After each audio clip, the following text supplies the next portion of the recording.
Isang mapagpalang araw po sa ating lahat. Ngayon ay December 28, 2025, araw ng linggo.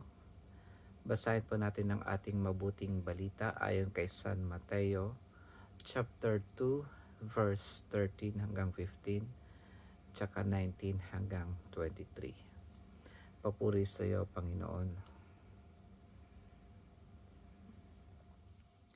Pagkaalis ng mga pantas, napakita kay Jose sa panaginip ang isang anghel ng Panginoon. Sinabi sa kanya, "Magbangon ka, dalhin mo agad sa Ehipto ang mag-ina, at huwag kayong aalis doon hanggat hindi ko sinasabi sa iyo, sapagkat hahanapin ni Herodes ang sanggol upang patayin." Kaya dali-daling bumangon si Jose, at nang gabing iyo'y dinala sa Ehipto ang mag-ina.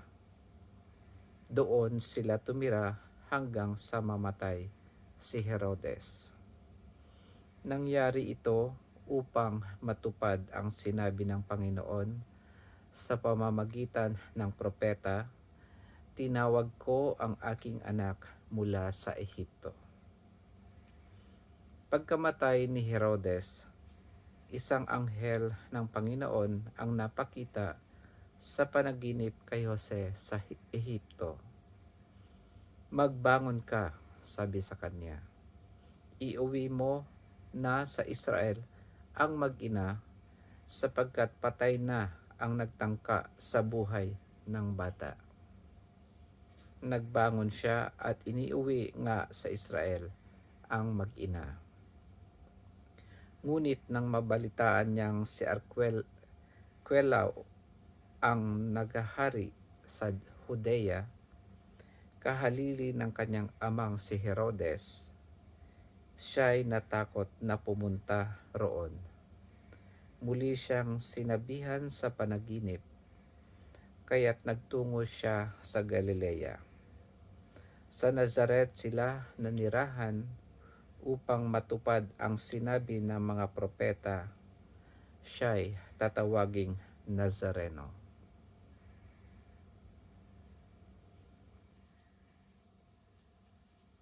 Ito ang mabuting balita ng ating Panginoon.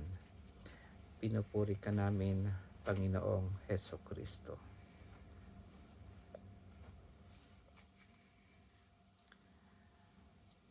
Ngayon po ay kapistahan ng banal na pamilya o kaya Holy Family of Jesus, Mary, and Joseph.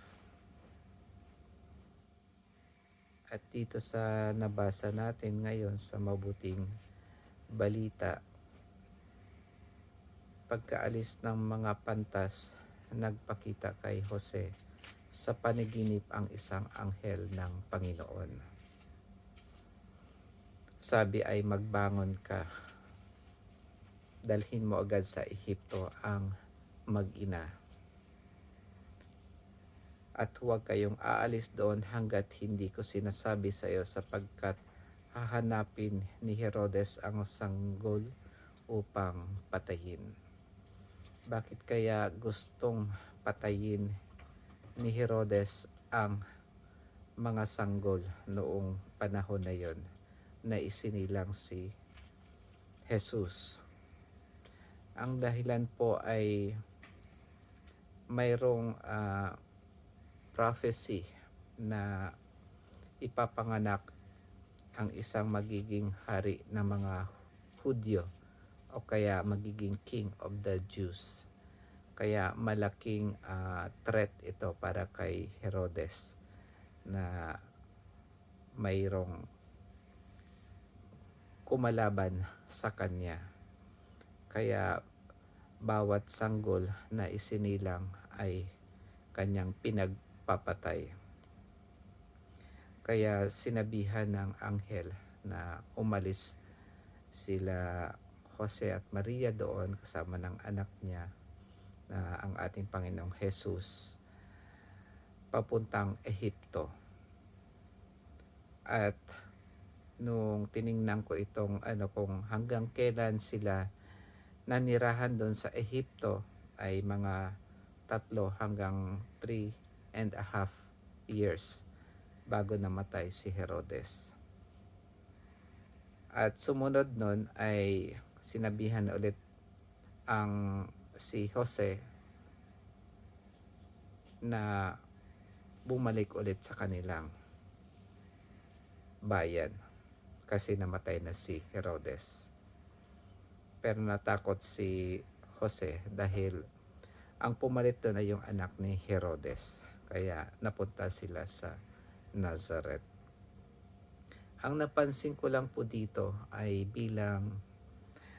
yung malaking role ng isang ama ng tahanan o kaya ama ng pamilya.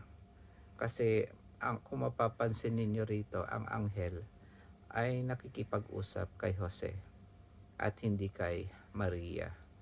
Kaya nakita ko yung napakalaking role ng isang ama para i-lead ang kanyang pamilya kung saan pupunta o kung saan patungo ang kanilang buhay. Kaya kung tayo ay ama ng ating pamilya, tayo ay parang meron tayong role na binigay sa ating responsibilidad na itaguyod ang ating pamilya. At kung katulad tayo ni Jose na magiging madasalin at malapit sa Diyos, ay mas lalo nating madaling makuha o matanggap at malaman kung ano yung kalooban ng Diyos para sa ating buhay, kung saan dapat ang ating pamilya ay magtungo, kung saan titira o kaya kung anong maganda para sa kinabukasan ng ating pamilya. At kahit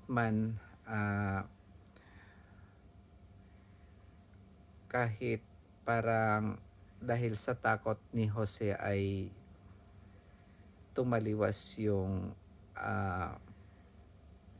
pagbalik niya doon sa Judea o kaya doon sa dati nilang bayan, ay kinabayan pa rin siya ng anghel para magtungo doon sa Galilea para mas lalo silang ligtas.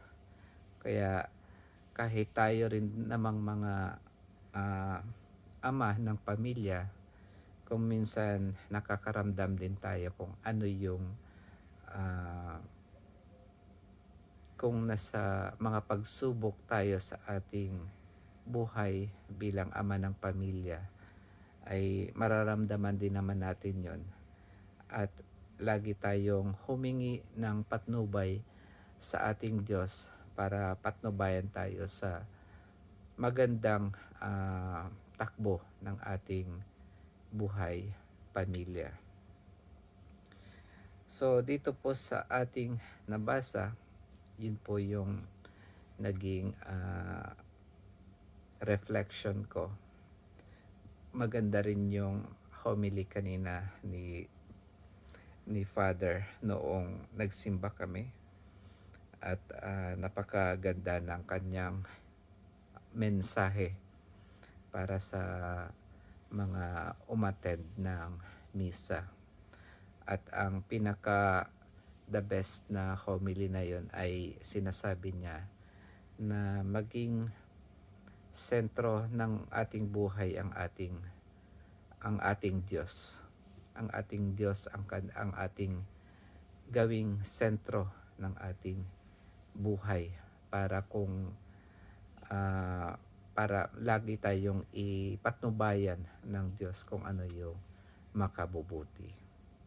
So yun lamang po mga kapatid, maraming salamat sa pakikinig at sana meron kayong napulot. Makita-kita po tayo bukas ulit. Pagpalain po lagi tayo ng Panginoon. Amen.